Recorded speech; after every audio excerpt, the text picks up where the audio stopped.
comes to the social media, it's like an Indian went off in Europe. Yeah. That was like the dream, to be walking into this country. I mean, walking into that country for basketball. Visa officer almost didn't let my friends in because he's like, there's an Indian playing basketball in Lithuania. Are you sure? That sounds awful. It sounds, you're lying. Second guard from India to make it to NBA G League Tryouts. Explain that how does this tryout work out? What exactly happens in terms of a player walking into it? What was happening, man? You took your team to the playoffs. That was crazy. I'm going to be in a lot of trouble for this. 3 threes that I hit in a row, I wasn't thinking. Like, it was a blow. I just shot them, and then when I hit the and 1-3, then I knew I'm in this game. Like, one thing that will go a long way, if this can help you in any way, player referrals matter. Coaches referral matters. You have to network. Since you're the overseas king now. So, for a very long time, every player has been waiting for this moment that a league lands up in India. Hey, I'm Pavni from Ankle Breaker India, and let me introduce you to a very interesting guest here today. This 24-year-old Mumbai-born baller has played competitive basketball in 3 different continents till now. He has spent most of his career hopping on opportunities playing overseas, and he has pure hunger to play basketball at the highest level. And very recently, he was the first Indian to play pro in Lithuania, and he absolutely killed it. But he doesn't believe in being the last to ever do so, so he's on a parallel journey to make sure that Indian ballers leave their mark worldwide with his academy here in Pune. His resume is stacked for more reasons than you can even imagine, so that's Vijay Sule for you.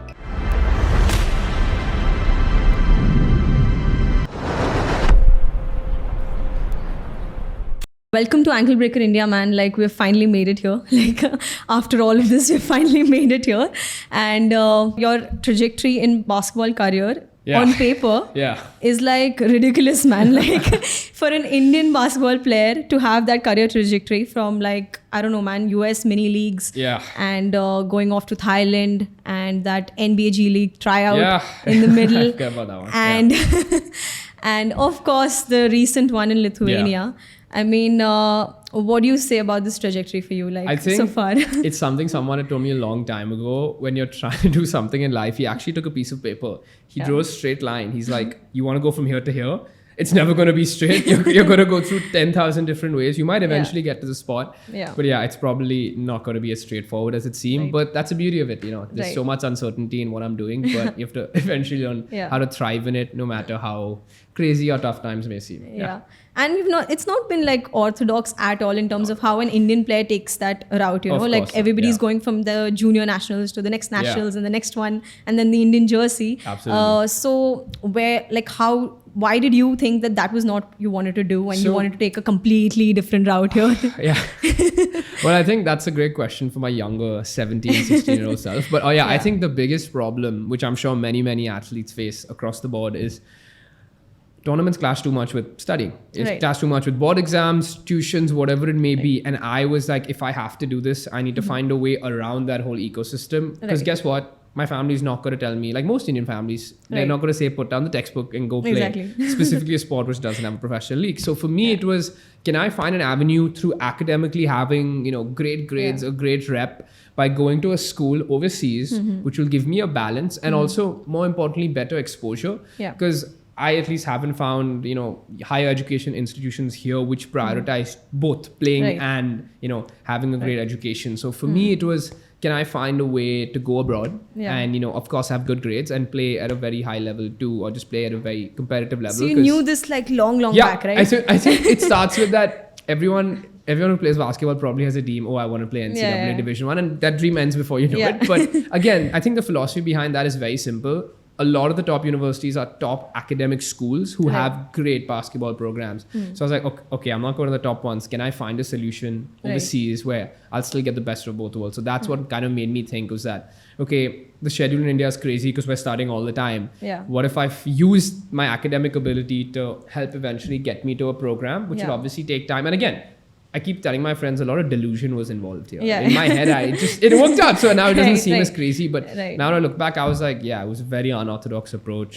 Kind of just like went with it, and well, it's worked out so far. So I'll hopefully continue doing that. You went to Thailand, man. Like that was like a crazy event out there for you. Like, I mean, you played for the Warriors League. Yes, I played for the Warriors CNX Orion, right? Yep, correct. Yes. So how was that like, and how did you actually land up there? I mean, in Thailand. Okay, so long story short, when I was in the US getting my master's, doing my grad school, I was also playing in these minor leagues. It was like, minor divisions. And those actually do send a lot of players overseas. It's a very strong connection. And I just got connected to some players and coaches in Thailand. They saw my film, they saw some live games, and then they offered me the contract. That's the short version. And when I got there, it was a great experience. The team, to be honest, did not do well at all. But I think experience-wise, exposure-wise, going there, understanding how overseas basketball is, playing a lot of games, just getting a feel for everything was great. Absolutely. As I keep telling everyone, Thailand was amazing. It's a great country. Obviously, visit if you can. It did its job for me, helped me get to Lithuania, and which was, of course, very helpful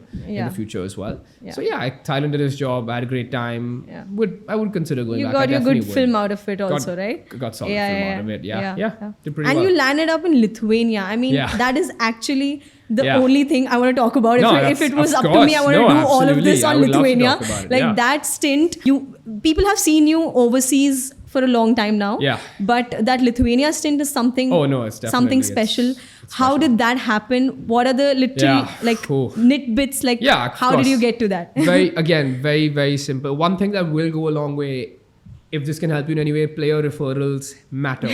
Coach's referral matters. It's like being referred for a job. Listen to him. One of my teammates in Thailand played for this team, which was now moving to Lithuania. I got connected, had a great conversation. I was offered a very tiny role, part of a bigger team. And they told me very honestly, listen, this team is going to be like more of a showcase for you. We want you to come in, put in good production, see if you can help the team win. Would be great for you. Would be great for us. Come in, see what you can do. That's all we're going to offer you. And I took that. And it was honestly a great opportunity. I wouldn't think about it twice. So I mean, a friend of mine, a teammate of mine connected me with the right team, and it just went really well for me. I mean, it is one of the only few countries in Europe that actually cares about basketball more than football. Matters more than football. It's so funny. I was telling my friends about this as well. So, because basketball is bigger there. The biggest team in Lithuania, which was in the city I was in, they were, because no one went to watch football, they were offering a package where if you buy a basketball ticket, a football ticket is included, because nobody's watching football. Who would have thought about that? Insane, in man. Europe, it's insane. That's insane. So basketball's the sport. It's the religion in Lithuania. That's all they talk about, and it was amazing to be there. How's the culture like? Like, if you can give me some examples of that. I mean, it's a basketball country. It's that simple. Everywhere you go, everywhere you look, there's basketball courts. There's people playing basketball. There's people wearing basketball clothing. And Lithuania it was lovely. It was I think it's a very pro sports country. Again, their populations, I think it's around 2 million or so. And they're very active, very nice people.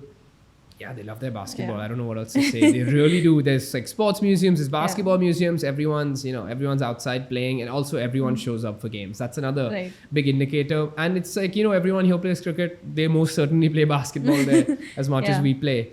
And it's just deep. That was like the dream. Embedded into the culture.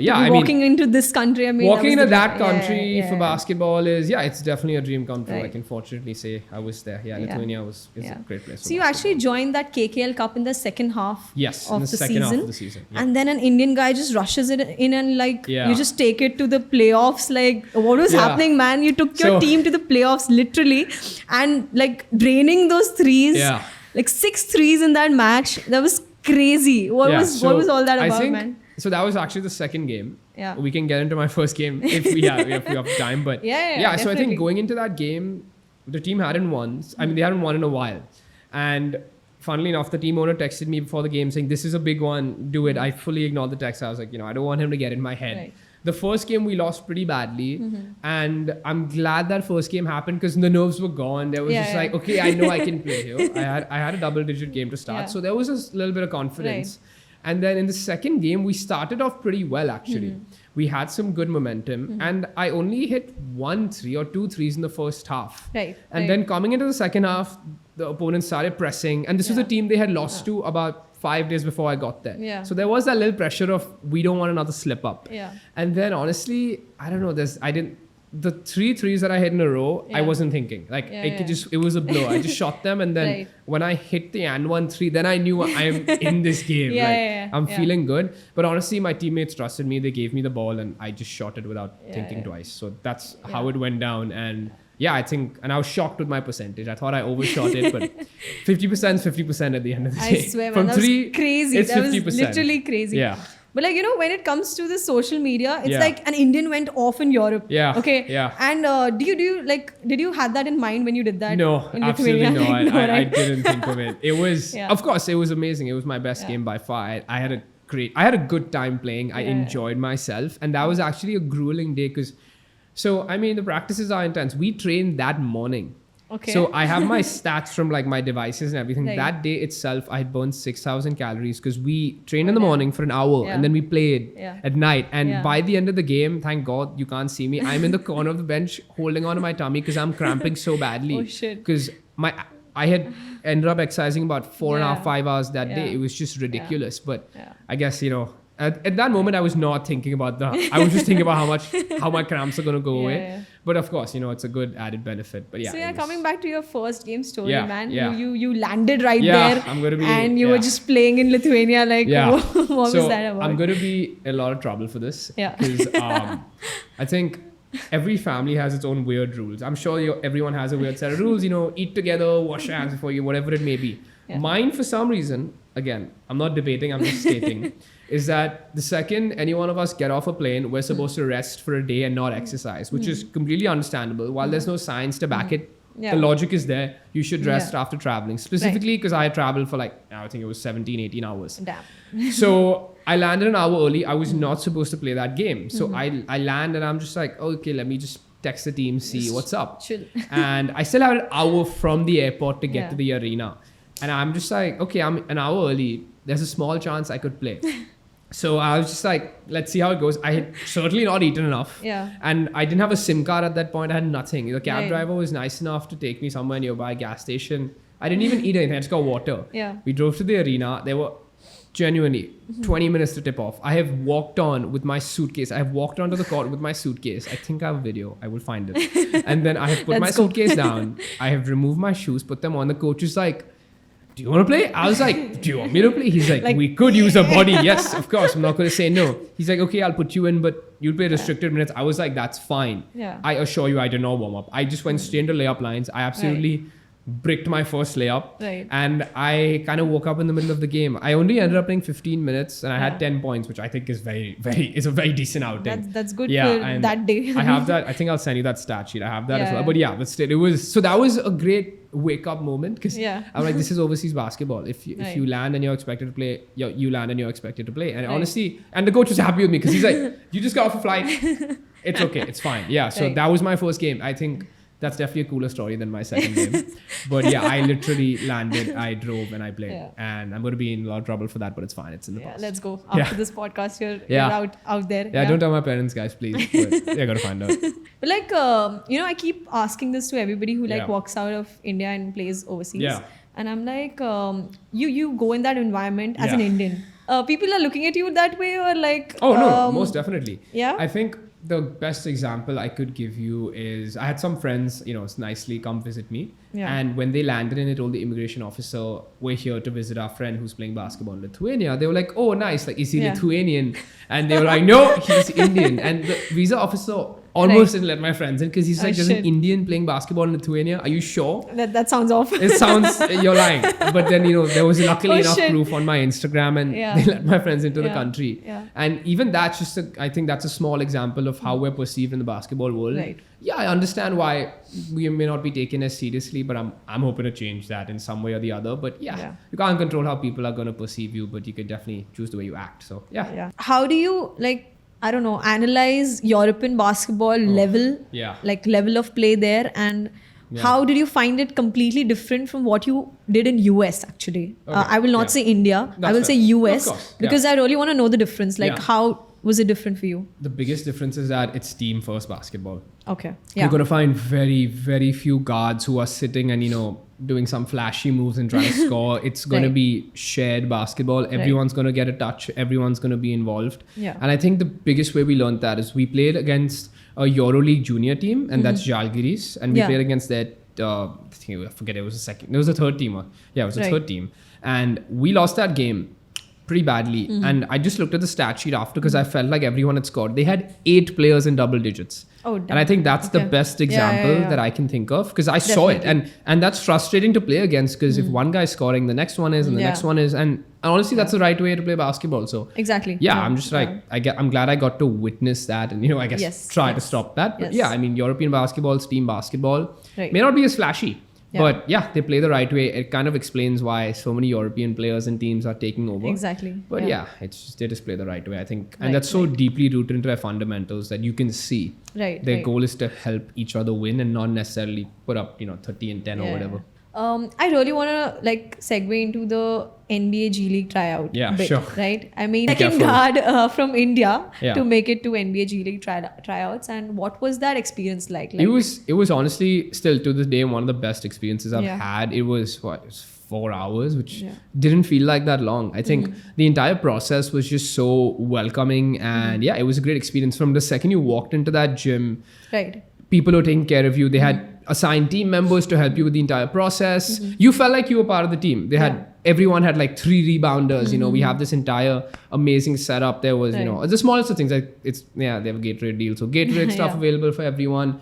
Everything taken care of. A very comprehensive warm-up routine, an entire process. And there were 6 courts there, and there were 12 live stations because each court had 2. And every coach had some crazy experience. So it's so funny because a lot of the coaches that were doing our drills were former NBA players. We may not know them, but they were still, having this amazing experience, and everyone was just very, everyone was honestly very friendly. So it was a 4-hour deal there. It was a 4-hour But I saw your content going up, before that you were still there, right? You were playing at the Barclays Center. Yes, so that was for the minor league team that I was playing in the US. So that was completely different. But for this G League Tryout specifically, very, very well run. Again, they had they had 50 people to help us around. And it was a great experience.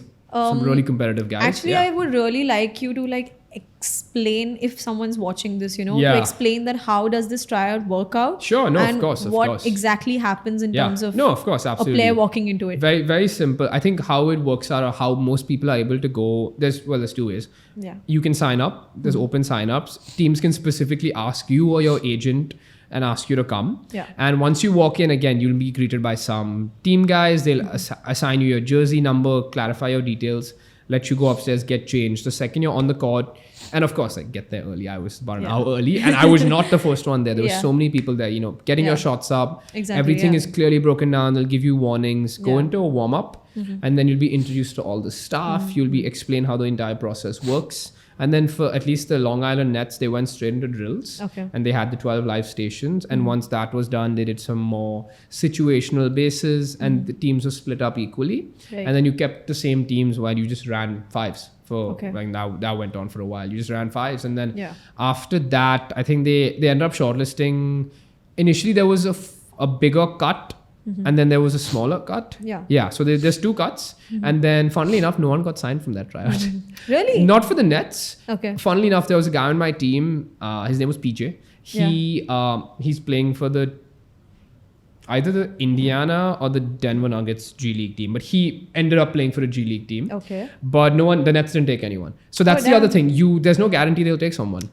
So the year before they did, the year I was there, they didn't. So the tryout is a tryout, but they may not take anyone. That's so tough, it's man. So you're walking into again uncertainty. So you don't know how it's going to go. But again, the process is amazing. The coaches are great. You can genuinely go talk to them. And I had a full fanboy moment because there was one of the coaches. He was a former EuroLeague player who has won 4 EuroLeague titles, and he was even the all-time leading. He has the all-time leading blocks or something. And I met him and I was in shock. I was like, "What are you doing here?" And he was in shock because I knew who he was. That's again because.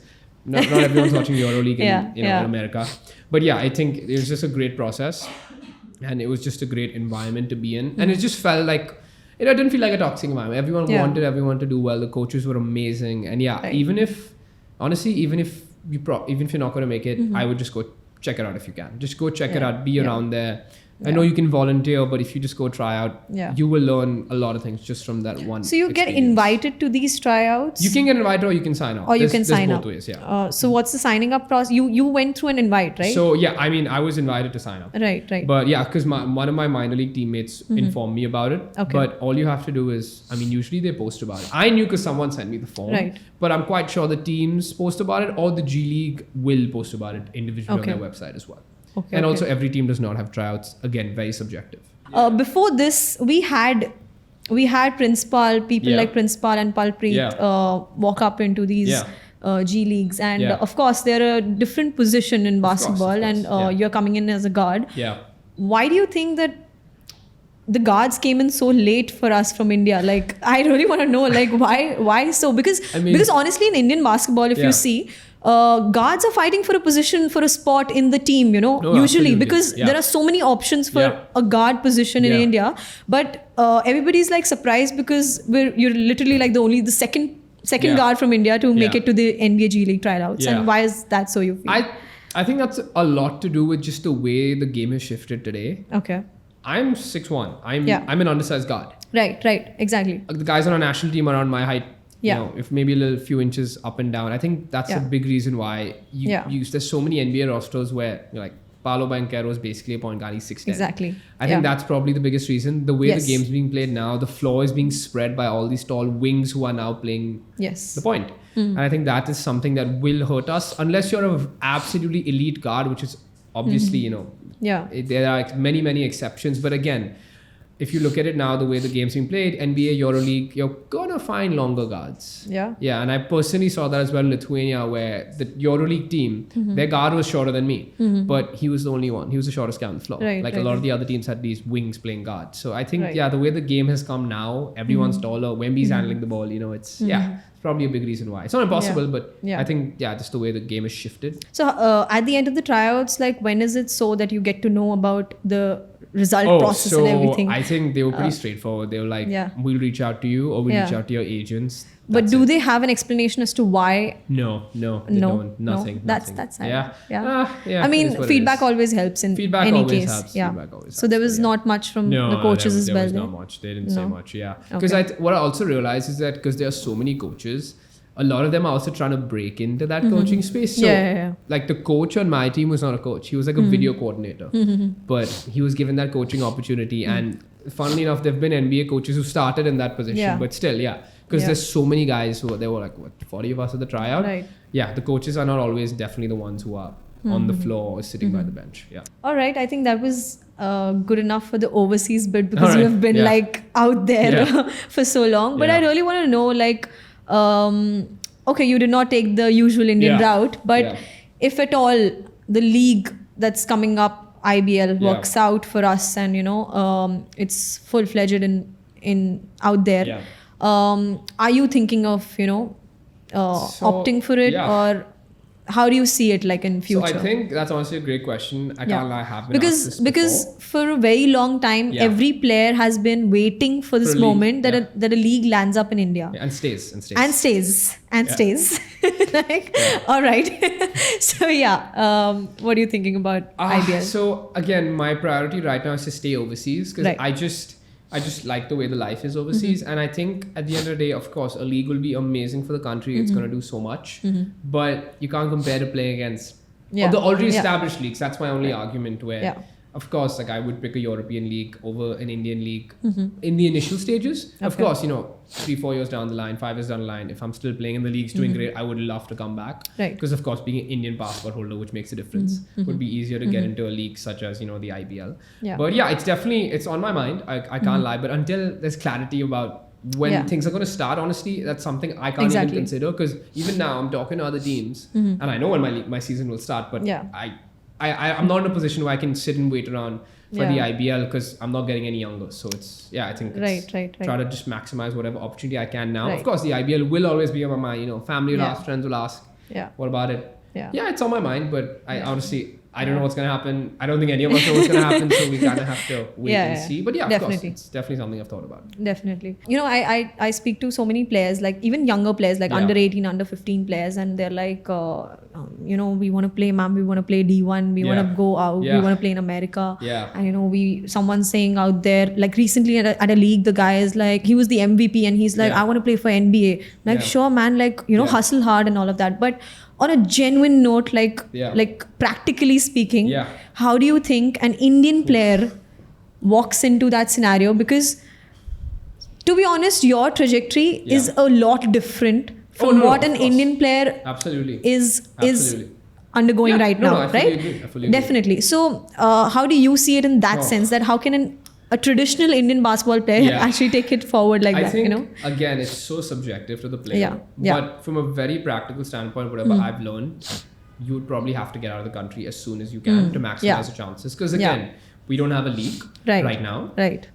So you have to get out of the country, maximize your chances, whichever country you're in, whether that's playing at some college level, playing at the professional level, and just working your way up from there. There's no other alternative. You have to leave the country. You have to maximize your position wherever you are, and hopefully that takes you somewhere. Right. Because the NBA Academy also has been shut down now, and that was our one route to things. That was the one. And I think even from that one, only one D1. Right. Yeah, again, it's subjective. It's not impossible. It's doable. But I think you do have to, again, find unorthodox ways of getting across. And I've seen that your networking has really helped you places. That's actually like a skill set, man. Like crazy skill set. I think that's what I learned in grad school. You have to network. There's no harm in having a network. It's only going to help you. So whether now I'm able to help players get signed elsewhere, even introduce them to coaches, teams, GMs, whatever it may be, it's always good to have that network. I would urge players to start doing that immediately. And it could be as simple as a LinkedIn connection. It could be as simple as a LinkedIn message. But try to form a relationship with whoever you're speaking to. Because someone's been there and they've gone through that whole process, and they just make things easier for you. I have actually read a lot about you. I've researched a lot, and whenever I see you in podcasts also, you have a sense of building a brand out of yourself. Of course. Absolutely. And you have absolutely nailed it in terms of, I will say, the opportunities that you actually signed up for also, and how you got into them, and every step of the way, I believe, So like, I mean, how did you think that this is something that works out for you? Like, I understand that now you're saying that networking is the thing that works out, but that comes after experience, right? But initially, how did you actually get into this? I think, again, I will give credit to going overseas. Now feels like yesterday, it was 7 years ago. And when you're abroad, you have to network. You don't know anyone. You have to find ways to network with coaches, players, friends, classmates, professors. It's only going to help you. And I think it comes from, many missed opportunities. I feel like there's a lot of other things I could have done. Missed out on it because maybe I didn't speak to this person enough. Maybe I didn't network with that person enough. So it's just, honestly seeing and making sure you just try to maximize your position where you're in. And if I'm here for a certain period of time, how can I get the best value out of it? And I can't lie, seeing like a lot of my friends work in finance. A lot of seeing them work in finance, seeing how they got their internships and then jobs. It's like, you need to have a personal network. It could be small, but if it's useful, it can help you a long way. So definitely missed opportunity. Like, I still regret not taking the contact of that G League coach, even if he was a videographer. I regret not asking his first LinkedIn connection. It's just missed opportunities go a long way, and that's probably your best teacher. But do you think that there's more to just having something on the court, like, okay, my game is good on court, but I need to build something fully. Off court to be able to get forward, right? Because even in terms of social media, for example, you're quite active there as well. You're active with maybe podcasts. I've seen 4 podcasts of yours before this, and that's not what I've seen with a lot of players in India, right? Certainly. So you have definitely built a brand for yourself. I think that goes just, I think I bought into this idea of this is the person. I made that decision a long time ago. This is the position. This is the person I want to be. This is how I'm going to be. And I want more people to know as well, because again, I feel like I've been able to do things, well, I guess a lot more than people have as well. It's because I've chosen to act a certain way and I want to show people that they can achieve it too. Again, I want them to feel like, oh, I'm an Indian baller, I can go play overseas. Vijay did it, maybe we can do it in some twisted, crazy way. I think coming into that personal brand of this is me, this is how I did it, I hope I can urge you in some way to do it or even try doing it. And just talking about it and showing people that there are a lot of them. I mean, maybe not a lot, but there's still people doing it. If that can help someone in some way. And I think that's the biggest thing. We just have to talk about it. People don't realize that. Sometimes you just have to like try to reach for the opportunity, try to get it.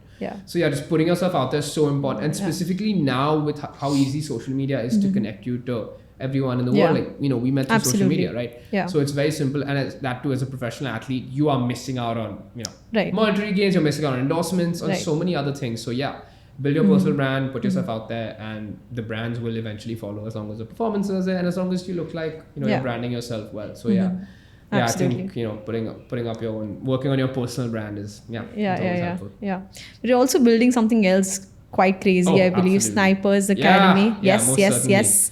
I mean, how's that going for you? I mean, so how did it actually pop up? Like the first time. And when did it start? Actually, I have little knowledge about. I'll tell you. So it's actually started in June of 2024.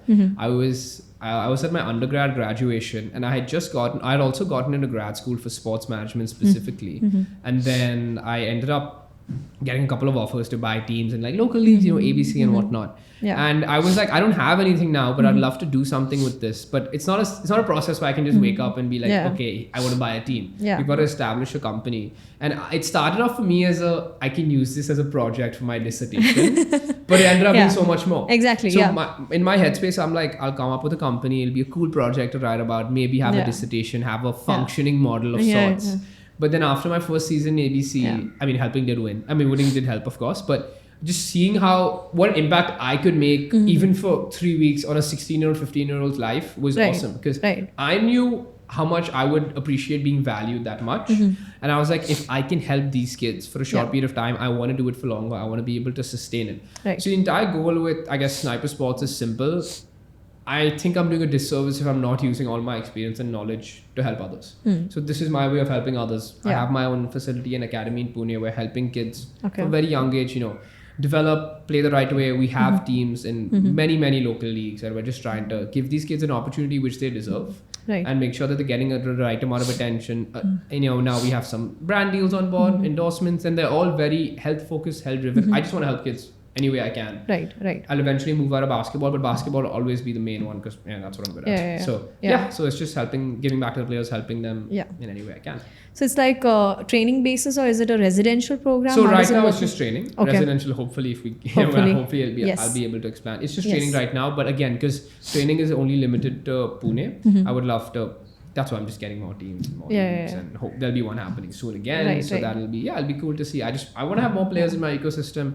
Want them to access me. I want to help them in any way I can. But like, what's your ultimate vision with Snipers? Like, what's the end game? Oh yeah, I mean, of course the end game would be to have a lovely, beautiful facility where we can have some players to train, host tournaments. And I would love to have a residential program eventually.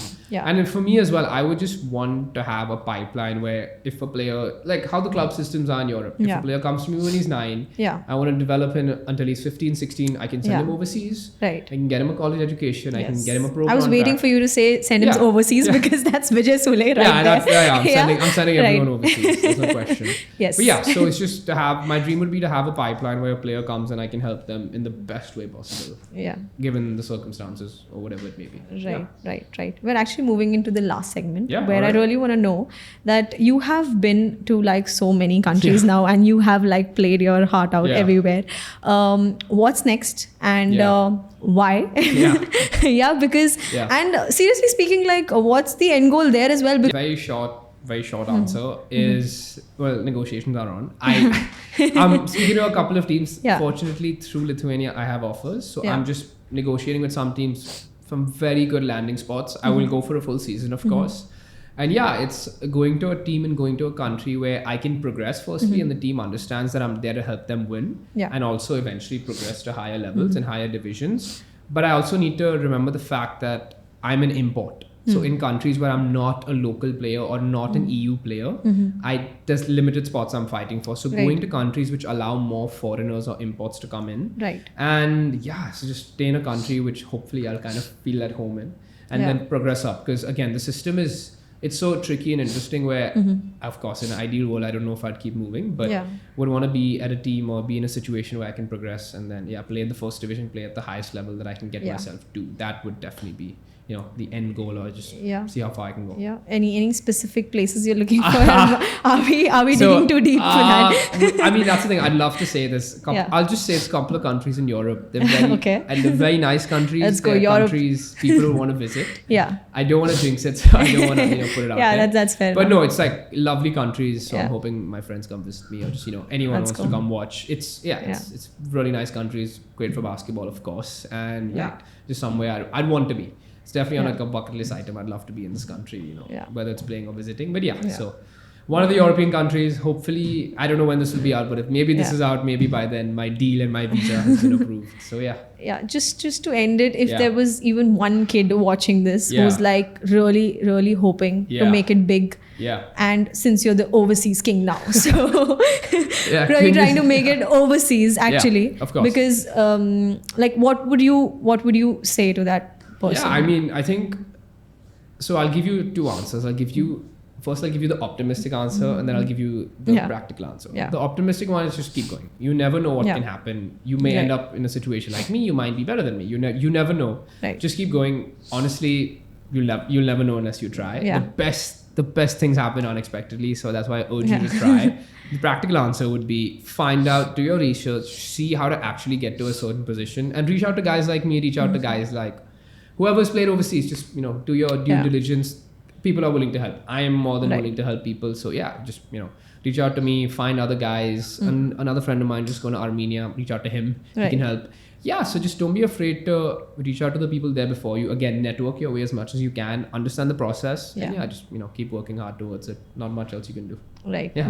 Great. Yes, let's go then. That's it. All right, lovely. Thank today you. Awesome. From Ankle Breaker India, and thank you so much. No, thank you for having me. Being here. Yes. Lovely to be here. Yes, this was fun. Yeah, no, absolutely. Yes, thank you so much.